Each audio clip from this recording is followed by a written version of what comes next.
باللہ من الشیطان اللعین الرجیم بسم اللہ الرحمن الرحیم وصلی اللہ علی محمد وآل بیتہ الطیبین الطاہرین المعصومین۔ بارگاہ ملکوتی امیر المومنین صلوات اللہ وسلامہ علیہ سے احکام صیام روزے کے احکام کا سلسلہ درس نمبر 10 تک پہنچا ہے۔ آج کے درس کا سوال یہ ہے کہ کیا روزہ چھوڑنے کے لیے فقط ڈاکٹر کا مشورہ کافی ہے؟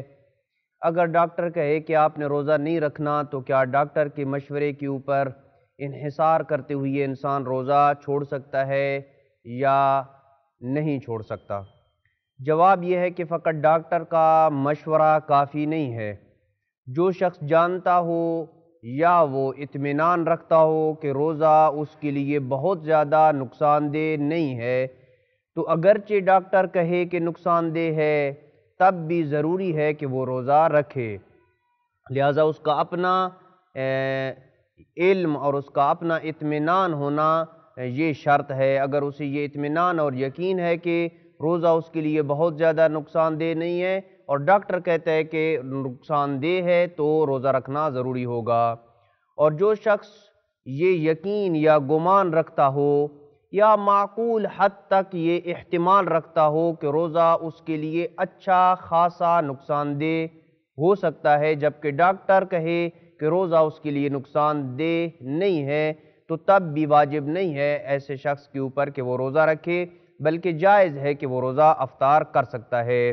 بلکہ جس نقصان کا احتمال یا اطمینان ہے کہ روزہ اس کے لیے نقصان دہ ہو سکتا ہے، اگر یہ نقصان کا احتمال یا اطمینان حرام کی حد تک ہو، مثال کے طور پر جسم کے کسی عضو کے ضائع ہونے یا ہلاکت کے ہونے کا خوف ہو تو واجب ہے کہ روزہ نہ رکھے۔ نہ فقط یہ کہ روزہ نہ رکھنا اس کے لیے جائز ہے بلکہ واجب ہے کہ ایسی صورت میں جب ہلاکت کا احتمال ہو، یقین ہو، تو اس صورت میں وہ روزہ واجب ہے کہ نہ رکھے اور افطار کرے۔ البتہ وہ شخص جسے ہلاکت وغیرہ کی حد تک کا نقصان کا خوف نہ ہو بلکہ اس سے کم سطح کا خوف ہو تو وہ رجا کی قصد سے روزہ رکھ سکتا ہے۔ وصلی اللہ علی محمد وآل بیتہ الطیبین الطاہرین المعصومین۔